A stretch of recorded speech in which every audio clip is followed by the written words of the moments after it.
예, 누가복음 4장은 예수님의 세례 받으신 이후에 광야에서의 40일 금식하시며 기도하시는 이야기와 그 끝에 사단에게 시험받는 이야기로 시작을 합니다. 너무나 유명한 말씀이죠. 그리고 이 말씀은 마태복음에서도 역시 마태복음 4장 1절부터 11절 말씀까지 기록이 되어 있고, 그리고 마가복음에서는 아주 짧게 요약해서 시험 받았다 이렇게만 기록이 되어 있는 말씀입니다. 그래서 마태와 누가복음에서 이 예수님의 광야 40일 동안에 금식하신 것과 그리고 사단에게 시험받는, 마귀에게 시험받는 이야기를 아주 자세하게 풀어놓았는데, 이 마태복음의 기록과 누가복음의 차이점은 뭐냐면 사단이 던진 세 가지의 시험 가운데서 두 번째와 세 번째가 순서가 바뀐 것뿐입니다. 그럼 그것 차이만 있지 동일한 사단의 시험이 기록이 되어 있죠. 그리고 이제 여기에서 예수님께서 사단에게 시험을 받으셨다라고 하였을 때 이 시험으로 번역된 단어는 어디에 쓰여지는가에 따라서 우리가 영어로 표현하자면 세 가지의 의미로 번역이 될 수 있습니다. 그래서 테스트, 트라이, 그 다음에 템프테이션 이렇게 세 가지의 단어로 번역이 될 수 있는데, 아브라함이 아들 이삭을 모리아산 제단에 바치는 그 시험을 흔히 우리는 테스트라고 번역합니다. 즉 아브라함의 믿음이 어떤 건가 하나님께서 검증을 하셨다 이런 의미고, 그 다음에 하나님께서 약속의 말씀들을 이스라엘 백성들에게 주셨는데 그 약속의 말씀을 믿음으로 어떻게 살아내야 되는가, 믿음으로 어떻게 행하여야 되는가를 시험하신다라는 식의 시험으로 쓰여졌을 때에는 이것을 트라이라고 번역을 하게 되죠. 그리고 이제 오늘 본문 말씀에서 마귀가 예수님에게 시험하셨다라고 하는 이 시험은 템프테이션입니다. 유혹한 거죠. 유혹하다라고 하는 의미로 쓰여지게 됩니다. 그래서 여기에서는 직역을 하면 시험하셨다 이런 표현보다는 시험했다라는 표현이 아니라 마귀가 예수님을 유혹했다 이렇게 번역하면 더 의미가 확실해집니다. 그러면 마귀는 왜 유혹을 했을까? 그렇잖아요. 왜 유혹을 했을까? 이게 이제 궁금하게 되거든요. 자, 우리 3절과 9절 말씀을 한번 다 같이 읽어보실까요? 3절 9절 시작. 마귀가 이르되 내가 만일 하나님의 아들이거든 이 돌들에게 명하여 떡이 되게 하라. 또 이끌고 예루살렘으로 가서 성전 꼭대기에 세우고 이르되 내가 만일 하나님의 아들이거든 여기서 뛰어내리라. 자, 여기에서 네가 만일 하나님의 아들이거든, 이 번역은 이 성경이 쓰여진 헬라어 문법에 의해서 또 어떻게도 번역이 될 수 있냐면 네가 하나님의 아들이니까 이렇게 번역이 될 수 있습니다. 자, 그러면 네가 만일 하나님의 아들이거든, 이 말은 뭐냐면 이거 해봐라, 이거 해봐라, 이거 해봐라. 이것은 뭐냐면 네가 하나님의 아들의 능력을 나한테 보여봐라 이 말이에요. 즉 테스트의 의미가 되는 거죠. 그렇지만 너가 하나님의 아들이니까 내가 그 능력 인정한다 이거예요. 그런데 그 능력을 이렇게 써봐라, 이렇게 써봐라, 이렇게 써봐라 이런 문맥이 되는 겁니다. 그러니까 유혹이라고 하는 의미로 이 전체적인 세 가지의 시험을 접근하게 되면 네가 하나님의 아들이거든 이라고 하는 번역보다는 사단은 이미 알고 있는 거예요. 예수님이 하나님의 아들이라는 걸 정확하게 알고 있습니다. 내가 그거 인정한다. 그러니까 나한테 하나님의 아들로서의 자격, 능력을 보여라 이거 아니에요. 내가 그 능력을 가지고 있는 거 안다. 내가 그 권위를 가지고 있는 거 아는데 그 능력으로, 그 권위로 이렇게 한번 해봐라. 이 이제 시험이 되는 것이죠. 자, 그래서 이 시험의 가장 중요한 목적은 뭐냐면 하나님의 아들로서 이 땅에 오신 예수님의 능력과 권위를 가지고 그 능력과 권위를 예수님 자신의 필요를 위해 쓸 거냐, 아니면 하나님이 이 땅에 보내신 하나님의 아들로서의 목적을 이루기 위해 쓸 거냐, 이 시험이라는 거예요. 그래서 세 가지 시험 우리가 너무 잘 알잖아요. 첫 번째 시험은 돌들로 뭐가 되게 해요? 떡이 되게 하는 거죠. 그리고 두 번째 시험은 뭐냐면 우리 누가복음에서는 갑자기 화려한 도시를 쫙 보여주죠. 화려한 대도시를 보여주는 겁니다. 그래서 혹자는 그렇게 보여준 도시가 어딜까? 예루살렘일까? 아마 예루살렘 아닐 겁니다. 왜 그럴까요? 예루살렘은 그렇게 멋진 도시 아니에요. 그때 당시에는. 식민지 도시이기 때문에. 그러면 그때 1세기 당시 가장 멋진 도시가 어딜까요? 너무 어려운 질문을 해서 죄송해요. 로마겠죠. 그죠? 이집트의 뭐 콘스탄티노플이나 뭐 카이로 뭐 이런 데 아니겠어요? 그런데 아주 멋진 대도시를 딱 보여주면서 절 한번 해라. 그럼 내가 이거 다 너에게 줄게. 이 얘기를 하는 거, 이 시험을 하는 거고, 세 번째 시험은 뭐냐면 갑자기 또 성전 꼭대기로 쫙 데리고 올라가죠. 그래서 여기서 뛰어내려라. 하나님이 살려주실 거 아니냐. 천사가 보호해줄 거 아니냐. 이 시험을 하는 거죠. 이 시험의 공통점이 뭐냐면 충분히 그렇게 하실 수 있어요. 예수님이시라면. 그렇죠. 충분히 하실 수 있죠. 돌들을 명하여 떡을 충분히 만드실 수 있는 능력이 있으십니다. 왜요? 창조주 하나님이시니까요. 그죠?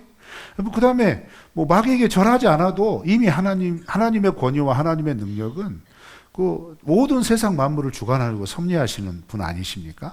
근데 구태여 그렇게 할 필요 없는데 오늘 본문 말씀에서는 그 유혹을 하는 이유가 나오죠. 6절, 7절에서 그렇게 얘기하잖아요. 이 세상의 이런 권위, 이 세상의 영화와 이 세상의 명예와 이 세상의 권위를 지금은 내가 가지고 있다 이 말이에요. 사단이 그렇게 얘기해요. 그러니까 너 나한테 한 번만 절하면 내가 이거 다 너한테 줄게 이렇게 얘기를 하는 겁니다. 그 다음에 높은 성전 꼭대기에 올라가가지고 뛰어내려 하나님이 지켜주실 거야. 뭐 하나님 지켜줄 필요 없죠. 예수님이 가지고 있는 능력이 있으면 그 성전 꼭대기에서 뛰어내릴 필요도 없습니다. 원하시는 대로 어디든지 가실 수 있으니까. 그렇지 않습니까? 그런데 이 유혹의 핵심은 그러니까 무엇이냐면 하나님의 아들로서 이 땅에 온 예수님에게 하나님의 아들로서 감당해야 할 중요한 목적을 망각을 시키고 지금 당장 필요하고 지금 당장 가장 인간적으로 유혹이 되고 시급하게 다가올 것에 대해서 한번 해봐라. 충분히 할 수 있지 않냐. 이렇게 유혹하는 시험이 오늘 본문 말씀에 펼쳐진 세 가지 시험의 핵심이라는 겁니다.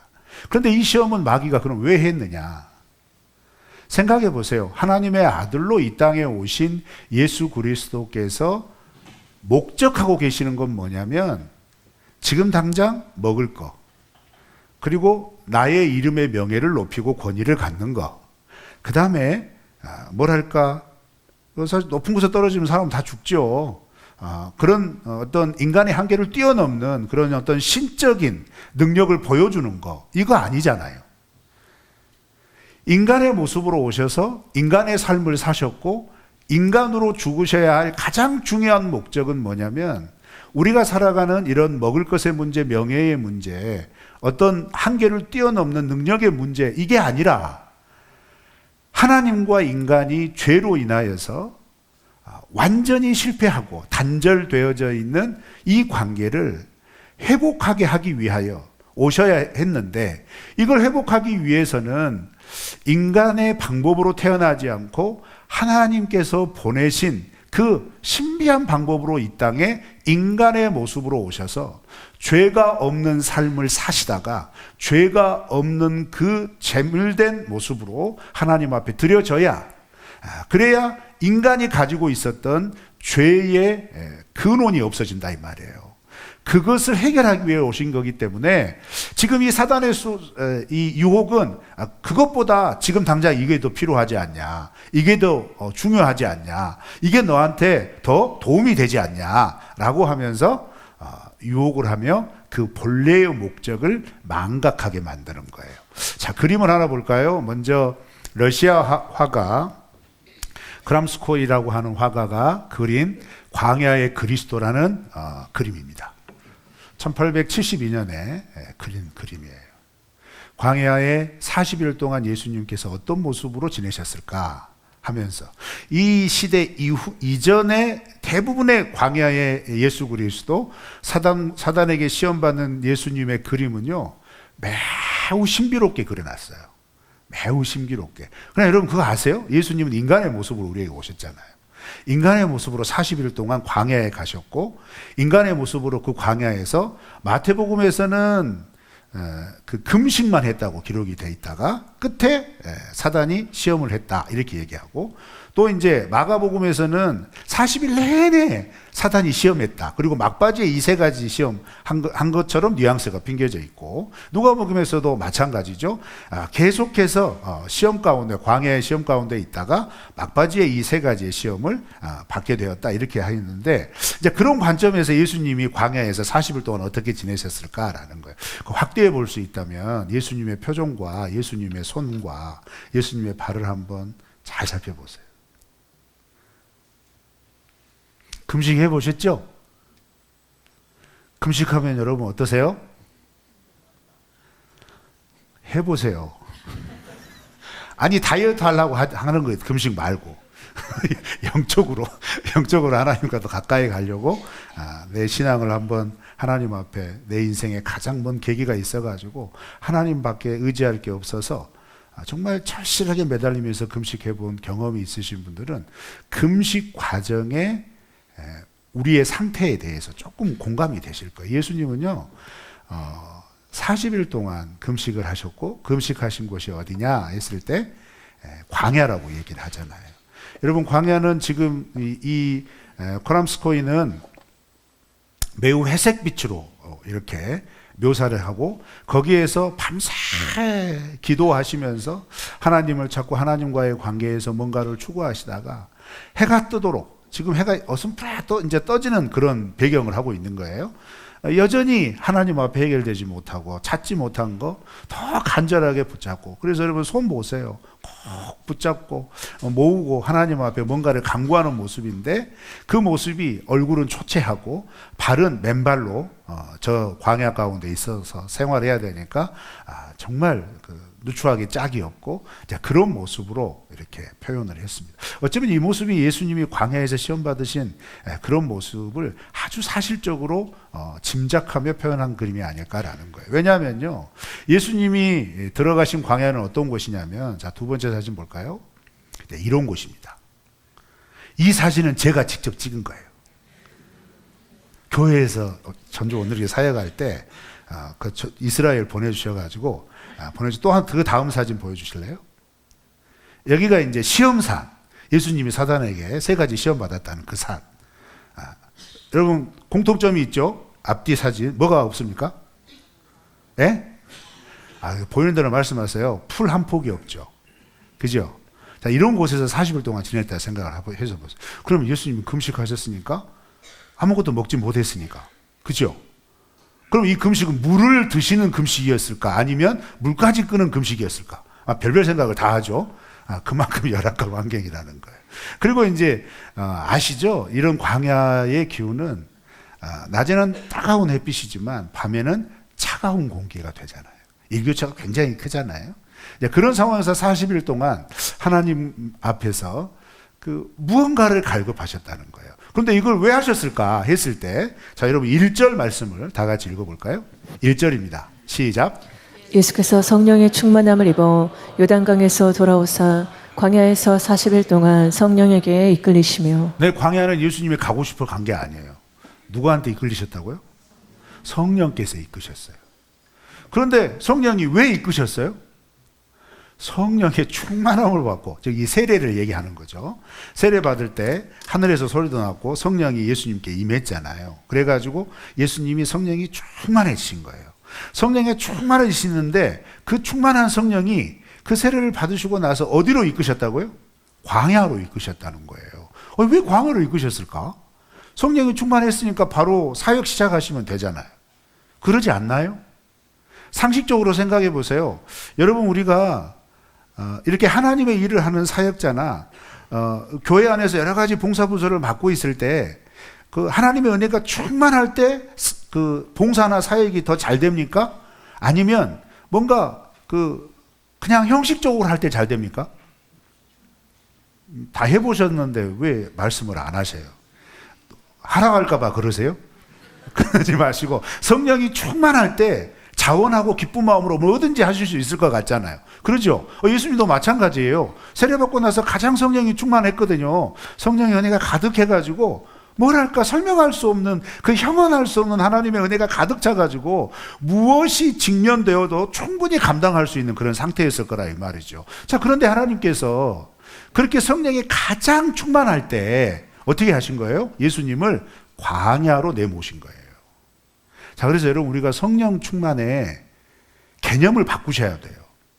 우리 안에 성령의 은혜가 가득하면 사람들한테 드러내고 싶고 사람들 앞에 서고 싶고 내가 하고자 하는 어떤 일들을 일사천리로 막힘없이 하고 그것이 하나 성령의 능력이 임하여 내가 나타나는 것이라고 생각하는 것보다 더 우리가 진지하게 생각해 봐야 될 것은 성령이 충만하면 광야로 성령이 이끄신다는 거예요. 그럼 여기서 광야는 뭘까?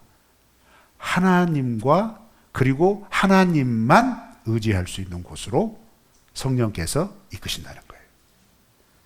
그래서 여러분, 성령이 충만하면요, 건강한 성령의 충만함은 삶 속에 어떤 변화가 나타나냐면 하나님을 더 만나려고, 하나님과 더 교제하려고, 하나님을 더 알아가려고 하는 구체적인 행동이 나옵니다. 그래서 기도의 자리를 더 찾고요, 말씀을 더 펼치고요, 그 말씀이 무엇인가를 더 기도 가운데 구하고요, 모르겠으면 찾아와서 물어보고요, 그래서 이 말씀이 내 삶 가운데 어떻게 역사해야 되는가 고민하고요, 그렇게 고민하는 가운데 뭐가 일어나요? 사단의 시험이 일어나는 거예요. 지금 예수님의 40일의 여정이 이런 거라는 겁니다. 기억하십시오. 성령이 충만하면 성령은 하나님께 더 가까이 우리를 이끄십니다. 그것을 예수님의 광야의 삶으로 표현하신 거예요. 그래서 예수님은 하나님의 아들로서 공생애를 시작하기 전에 이 땅에 보내신 하나님의 뜻, 하나님의 마음 이미 모를 리가 없죠. 왜냐하면 여러분, 우리가 예수님의 유년 시절을 알고 있잖아요. 중간중간에 그런 표현 나오잖아요. 예수님은 지혜가 자라고 키가 자랐다. 예수님은 지혜가 충만했다. 그리고 하나님과 사람들에게 사랑스러워져 갔다. 이 말이 뭘까요? 예수님은요, 제가 새벽 예배 시간에도 나눴지만 천재인 거예요.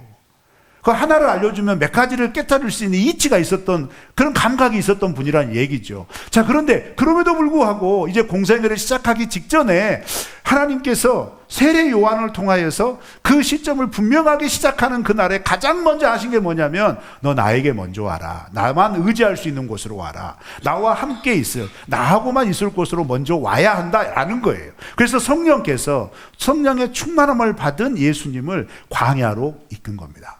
그런데 왜 하필 광야일까? 여러분 아십니까? 이스라엘은 광야에서 철저하게 실패했습니다. 그래서 40년을 지내잖아요. 그렇죠? 이스라엘이 실패한 그 광야에서 예수님은 하나님과 함께하며 온전히 하나님의 뜻을 좇아 공생애를 시작할 때 하나님의 은혜, 하나님의 능력, 하나님의 사람으로서의 온전함으로 시작할 수 있도록 시작하는 거예요. 사람은 실패했으나 예수님은 그 시험을 통과하신 거라 이 말이에요. 그래서 우리가 예수님을 닮아간다라고 하는 의미는 뭐냐면, 예수님을 따라간다라고 하는 의미가 뭐냐면, 우리도 우리 안에 예수 그리스도를 믿는 그 즉시 나의 구원자로 예수님을 받아들일 때 예수님이 약속해 주셨잖아요. 성령을 우리에게 보내주신다고 하셨어요. 그래서 성령이 우리에게 임하면 예수님을 믿은 감격으로 인하여서 가장 먼저 보편적이고 공통적으로 나타나는 건 뭐냐면, 야, 하나님이 누구신지 궁금하다. 예수님이 누구실까? 이런 마음이 생기는 거예요. 하나님은 왜 그러셨대요? 막 이런 질문들이 나오는 거죠. 왜요? 그것이 바로 오늘날 우리의 표현을 빌리자면, 우리가 예수님 믿지 않았고 성령님이 우리에게 오지 않았으면 이런 게 관심이나 있겠습니까, 여러분? 관심 없습니다.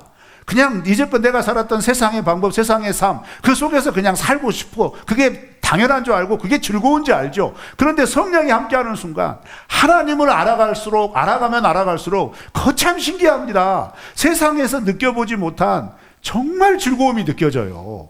야, 그거 참 신기합니다. 하나님의 말씀이 깨달아질수록 더 알아가고 싶다 이 말이죠. 그게 뭐예요? 성령께서 우리가 하나님을 더 알아가도록 영적인 광야로 우리를 이끄시는 거라 이 말이에요. 그것이 하나님이 주시는 성령 충만의 은혜라는 겁니다. 그러니까 여러분 착각하지 마세요. 성령 충만은 은사가 아닙니다. 이미 성령은 우리에게 예수 그리스도를 믿음으로 오신 거예요. 그 성령은 그 예수를 더 잘 알아가도록, 하나님을 더 깊이 깨닫도록 우리를 어디로 이끄셔요?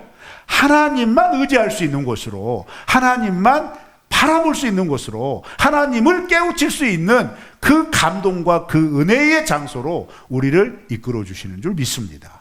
그게 성령의 충만함이에요. 그래서 그 성령의 충만함으로 하나님께 시선이 고정이 되고 하나님의 마음으로 내가 삶을 살아가겠다고 결심하는 그 틈새에 사단이 나타나는 거죠. 그래, 내가 당신이 예수 믿어서 구원받아 그리스도인이 된 거 안다, 하나님의 백성이 된 거 안다, 이거 알고 있다 이 말이에요. 그러면 이걸 그대로 예수님의 시험을 우리로 대입을 시키면 어떻게 되는 거예요? 당신이 내가 예수님 믿는 거 알고 있고 내가 그거 인정하는데, 그런데 나한테 예수님 믿는 증거를 보여라, 이게 아니라 예수님을 믿기 때문에 이렇게 한번 해봐라, 이거예요. 이 시험이다, 우리에게 주어진다 이 말이에요. 예수님을 믿어 믿음의 삶을 살고 있는 거 내가 인정한다. 그런데 그러니까 요거 한번 해봐라 라는 거죠. 그 말은 뭐예요? 하나님의 뜻, 하나님의 마음과 내가 지금 추구하고 내가 지금 원하는 것 사이에 사단이 교묘하게 유혹을 던지는 겁니다. 예수님 믿기 전에, 하나님 알기 전에는 이게 문제가 안 돼요. 왜요? 내가 원하는 대로 하면 되니까요. 내가 하고 싶은 대로 하면 되니까요. 그렇지만 예수를 믿고 하나님의 백성이 되고 하나님의 자녀가 되었다는 건 뭐냐면, 여러분, 예수님께서 우리에게 분명히 그런 말씀을 하셨잖아요. 산상수훈의 결론을 내면서 우리가 먹을 것, 입을 것, 마실 것, 쓸 것, 이거 걱정하니까 예수님이 뭐라고 말씀해요? 야, 그런 거 아니야, 나도 걱정할 거 아니다. 야, 그것은 너희들이 걱정할 일이 아니야. 그건 하나님이 다 책임져 주시는 거야. 들의 핀 백합화 좀 봐봐라. 공중에 나는 새를 봐봐라. 너희들이 모이도 주지 않고 너희들이 걸음도 주지 않았는데, 가꾸지도 않았는데 얼마나 잘 풍성하고 아름답게, 그리고 건강하게 잘 날아다니고 잘 피고 그러지 않냐? 그러면서 제일 마지막으로 결론적으로 말씀하시는 게 뭐예요? 그러니까, 자, 우리 마태복음 6장 33절 한번 읽어볼까요? 시작. 너희는 먼저 그의 나라와 그의 의를 구하라. 그리하면 이 모든 것을 너희에게 더하시리라. 아멘. 먼저 그의 나라와 그의 의를 구하라. 그러니까 예수님의 시험은 뭐냐면요, 먼저 그의 나라와 그의 의를 구하느냐, 아니면 내가 원하는 것에 굴복하느냐, 이 유혹이라 이 말이에요. 이 싸움이라 이 말이죠. 그래서 여러분, 이 예수님의 광야 40일의 금식기도 이후에 직면한 사단의 세 가지 시험을 사도 요한은 요한일서 2장 16절에서 정확하게 이렇게 해석해주고 표현해줍니다. 우리 다 같이 한번 읽어볼까요? 요한일서 2장 16절입니다. 시작. 이는 세상에 있는 모든 것이 육신의 정욕과 안목의 정욕과 이생의 자랑이니 다 아버지께로부터 온 것이 아니요 세상으로부터 온 것이라. 자, 여기 보면 세 가지가 나타나죠. 육신의 정욕, 뭐예요? 예수님 지금 40일 금식했으니까 배가 고프시겠죠. 그러니까 보이는 것이 다 뭐겠어요? 먹을 거죠. 여러분, 저도 이제 금식을 좀 해봤거든요. 그러면 한 3일줄, 4일줄 되면요, 보이는 것이 빵이에요. 생각나는 게 치킨이고 마셔야 할 게 콜라예요. 그러지 않습니까? 그 육신의 정욕이거든요. 두 번째 시험이 뭐예요? 거기 보면 안목의 정욕이라고 그랬잖아요. 이 부귀영화 다 너에게 줄게 절해라. 요 두 번째 시험과 다를 바 없잖아요. 눈에 보이는 명예를 추구하는 거, 권력을 추구하는 거, 그거 다를 거 없잖아요. 그 다음에 이생의 자랑이 뭐예요? 너가 하나님의 아들이니까 넌 죽지 않잖아. 네 능력 증명해봐. 이거 아니에요. 아니요, 예수님 인간이에요. 성전 꼭대기에서 떨어지면 어떻게 돼요? 죽어요. 그런데 이 누가복음의 세 번째 유혹의 굉장히 중요한 초점은 또 뭐냐면, 사단이 이 마귀가 무엇을 가지고 유혹하냐면, 여러분 읽어보세요. 여러분, 시편 91편 11절 12절 말씀을 끄집어내서 유혹합니다. 무슨 말이죠? 예수님이 첫 번째, 두 번째 시험에 계속해서 말씀을 들이내면서 철벽을 치니까 말씀을 꺼내서 유혹을 한다 이 말이에요. 그런데 그것도 예수님이 말씀으로 극복하시죠. 이생의 자랑, 내가 이렇게 했어, 내 능력이면 충분해, 요거잖아요. 그죠? 그런데 여러분, 그리스도인 하나님의 백성은 이렇게 살아야 되냐 이 말이에요. 아니에요. 사도 요한이 얘기하잖아요. 야, 이건 다 세상으로부터 온 거다. 세상이 주는 거다라는 거예요. 여러분 오늘 6절 7절 말씀 마귀가 직접 얘기하잖아요. 이거 나한테 다 주어진 거다 이렇게 얘기하잖아요. 그러니까 이것을 분별하지 못하면 어떤 일이 벌어지는 거예요? 하나님의 아들 예수 그리스도로서 공생애를 시작하기 전에 이미 이 유혹에 넘어가 버리면 하나님의 아들 예수 그리스도가 아니라 예수도 별거 없다. 예수도 별 수 없구나. 이렇게 되는 거예요. 그래서 예수님의 이 사단에 대한 태도는요, 오늘날 우리에게 굉장히 중요한 도전을 던져주는 겁니다. 여러분, 제가 말씀드렸잖아요. 하나님의 아들이니까 이렇게 한번 해봐라. 이걸 그대로 교회 공동체 하나씩 이렇게 적용해 볼까요? 직분을 예를 들어서 장로님이니까 그렇게 한번 해보세요. 권사님이니까 그렇게 하실 수 있잖아요. 안수 집사님이니까 그렇게 하는 거 당연한 거 아닙니까? 아니, 교회 다니는 성도인데 이렇게 하시면 안 되죠. 이것 정도는 할 수 있어야 되는 거 아닙니까? 이런 유혹들이 있다 이 말이죠. 그런데 그런 유혹을 딱 들으면 대부분 그런 유혹은 언제 들려오느냐? 내가 감당할 수 있는 충분한 능력이 있을 때 그런 유혹이 와요. 뭔가를 결정할 수 있는 자리에 있을 때 그런 유혹이 온단 말이에요. 그러니까 그런 자리에 있고 그런 능력이 충분히 행사할 수 있는 위치에 있으니까 그 능력을 장로님 자신을 위해서 마치 교회 공동체를 위해 하는 것처럼 한번 해보세요 이 말이에요. 그게 사단의 유혹이라 이 말이죠. 아니, 권사님이시니까 그렇게 충분히 하실 수 있으니까 교회를 위하여 하는 것처럼 그렇게 주장해보라 이 말이죠. 그런 겁니다. 그러니까 이걸 또 우리의 일반적인 사회로 보면 여러분, 지금 우리 사회의 혼란과 직결되는 이야기죠. 아니, 그 자리에 있으니까 충분히 그렇게 할 수 있는 거 아닙니까? 라고 하는 유혹에 자기 욕심을 취하기 위해서 그렇게 해버린 경우잖아요. 그렇죠? 그러면 그걸 우리는 어떻게 바라봐야 됩니까? 그렇게 하면 안 되는 걸 우리는 알고 있잖아요. 그렇죠? 이런 거예요. 그러니까 여러분, 이 예수님이 받은 유혹은 어떤 유혹이냐면 먼저 그의 나라와 그의 의를 구하라는 하나님의 명령이 우리의 삶 가운데 구체화되어질 때 사단은 마지막까지 무엇을 가지고 유혹을 하냐면 명분은 다 좋아요. 겉으로 보기에는 다 하나님 나라와 하나님의 의를 구하는 것처럼 보여요. 그렇지만 사단과 나와의 1대1 관계에서 아무도 모르는 그런 환경 속에서 사단이 유혹하는 겁니다. 사람들 안 보니까 이거 한다고 그래서 당신이 이거 드러날 일 없다. 마치 이런 거예요. 왜요? 여러분, 지금 이 시험이 어디서 이루어지고 있어요? 광야에서 이루어지고 있잖아요. 아무도 없는 광야에서요. 예를 들어서 예수님이 이 시험을 그럴 일은 없지만 가정해 보는 거예요. 사람들이 많이 모여있는 곳에서 사단이 이런 시험을 했다고 생각해 봐요. 야, 사실 이거 이렇게 넘어가기 쉽지 않습니다. 더 쉽지 않습니다. 그러지 않나요? 예수님에 대한 인정이 더 충만해졌고 능력이 확인이 된 자리에서, 그렇죠? 그런 자리에서 지금 먹을 것 없으니까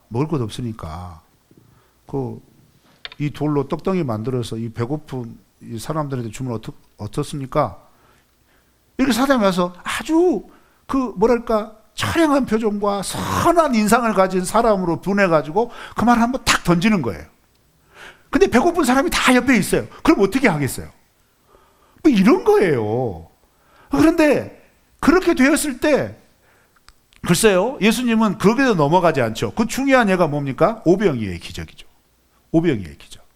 오병이어의 기적을 할 때 예수님이 굶주린 회중들에게 너희들과 먹을 걸 줘라 그러니까 제자들은 뭐 하고 있어요? 계산하고 있죠. 그리고 이걸 구할 수 있는 방법 먼저 생각해보고 인간적으로 그걸 생각 먼저 하는 거예요. 계산을 먼저 하는 거예요. 그러니까 계산이 딱 끝난 다음에는 우리가 할 수 없습니다. 이건 해서도 안 되는 일입니다. 그게 인간의 마음이라는 거죠. 근데 하나님 나라는 어떤 나라예요? 그런 인간의 생각과 인간의 계산을 뛰어넘어서 하나님의 하나님 되심이 드러날 때에는 분명하게 우리가 생각하지 못하고 가늠하지 못하는 하나님의 능력이 임할 수 있다는 것을 믿음으로 바라보는 나라란 말이에요. 그 시험이었던 거예요. 그건 테스트였죠. 근데 제자들은 그 테스트를 통과를 못합니다.